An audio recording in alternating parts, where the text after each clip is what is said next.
Hello viewers, আসসালামু আলাইকুম। Welcome back to my channel Rupa's cooking. আশা করি আপনারা সবাই ভালো আছেন। আজকে আমি আপনাদের তৈরি করে দেখাবো বিফ কাবাব বা টিক্কা কাবাব। তো চলুন রেসিপিটি দেখে নেওয়া যাক।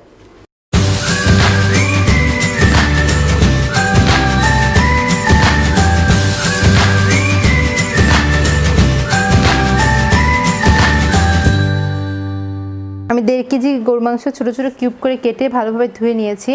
1.5 কাপ বুটের ডাল নিয়েছি। বুটের ডালটা আমি 2 থেকে 3 ঘন্টা আগে ভিজিয়ে রেখেছিলাম। নিয়েছি জয়ত্রী 2-3 টুকরা, লং 4-5টি, এলাচ 4-5টি, দারচিনি ছোটো ছোটো 2টি, কাবাব চিনি নিয়েছি 7-8টি, মরিচ নিয়েছি হাফ চা চামচ, কালো এলাচ নিয়েছি 2টি, 4-5টি সাদা এলাচ, 4-5টি লং, 2 টুকরা জয়ত্রী নিয়েছি, 1 চা চামচ হলুদ গুঁড়া আর 2 চা চামচ মরিচ গুঁড়া,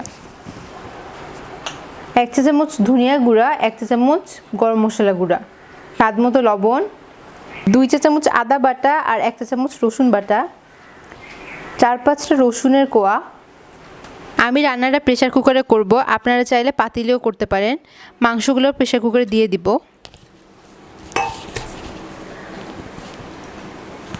ডালগুলোও দিয়ে দিব মাংসটার সাথে।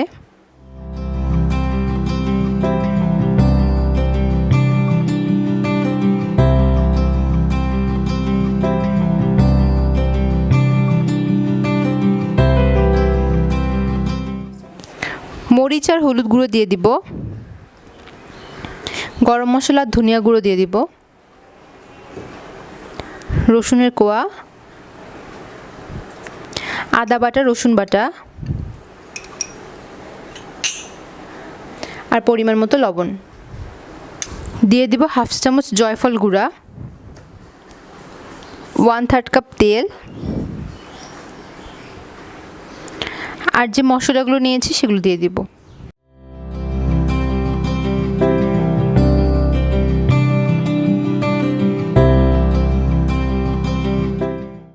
দিয়ে দেব 1 কাপ পেঁয়াজ কুচি।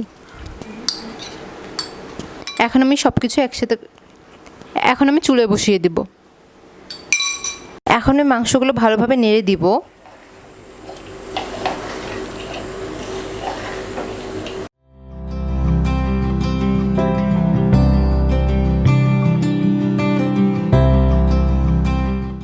এখন আমি ঢাকনাটা আলতো করে দিয়ে দিব।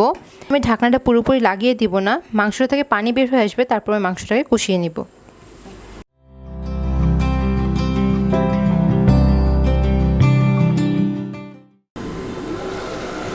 মাংসগুলো থেকে পানি উঠে এসেছে, এই পানিটা আমি মাংসটা কষিয়ে নিব।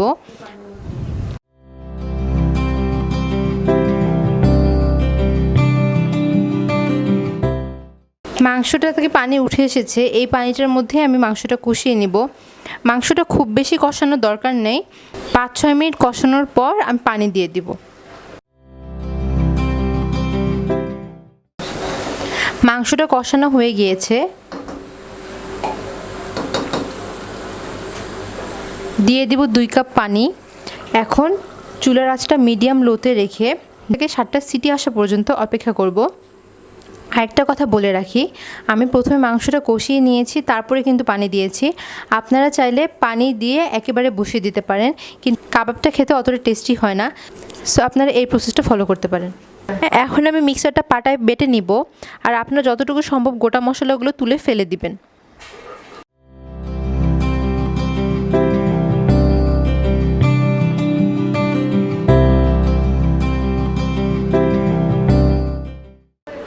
মাংসগুলো আমি বেটে নিয়েছি। এখন আমি হাফ কাপ ধনে পাতা কুচি,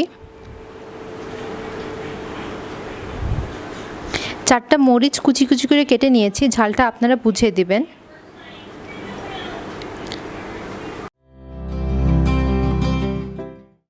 2 টেবিল চামচ লেবুর রসে আমি চিনি ফেটিয়ে নিব।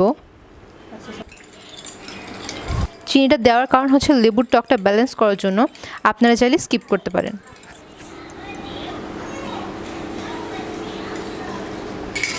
একটা ডিম ফেটিয়ে নিয়েছি, পুরোটাই দিয়ে দিব, লাগলে আমি আরেকটা ডিম অ্যাড করব। এখন ভালো মতো সব কিছু একসাথে মিক্স করে নেব। আমি ফার্স্টে যে বাটিটাতে নিয়েছিলাম সেটা ছোট হয়ে গিয়েছে, তাই আমি একটা বড় বোলের মধ্যে নিয়ে নিয়েছি। এখন আমি একটা লেবু গ্রেট করে দিব। লেবুটা গ্রেট করার সময় আপনারা অবশ্যই খেয়াল রাখবেন যেন সাদা অংশটা গ্রেট হয়ে না যায়, এতে কিন্তু তিতা হয়ে যাবে।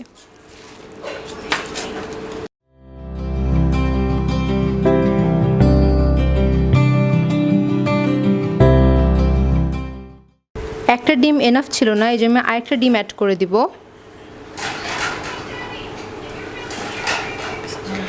আবার ভালো মতো একসাথে সব কিছু মিক্স করে নিব।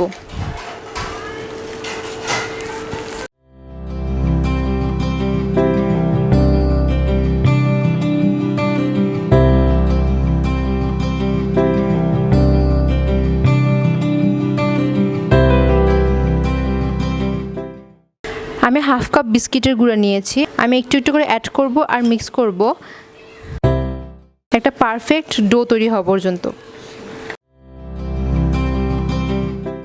পারফেক্ট হয়ে গিয়েছে। এখানে আমার হাফ কাপের থেকে একটু বেশি বিস্কুটের গুঁড়া বেঁচে গিয়েছে। এখন আমি পছন্দ মতো শেপ করে নিব।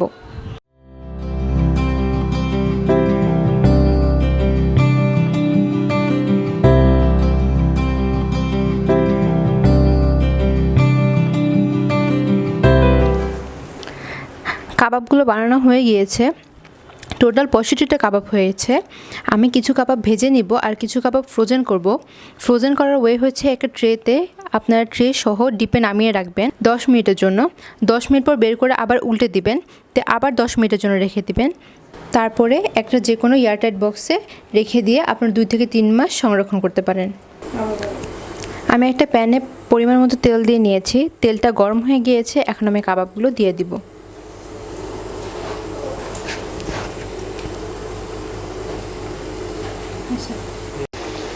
এখন আমি কাবাবগুলো উল্টিয়ে পাল্টিয়ে সুন্দর করে ভেজে নিব।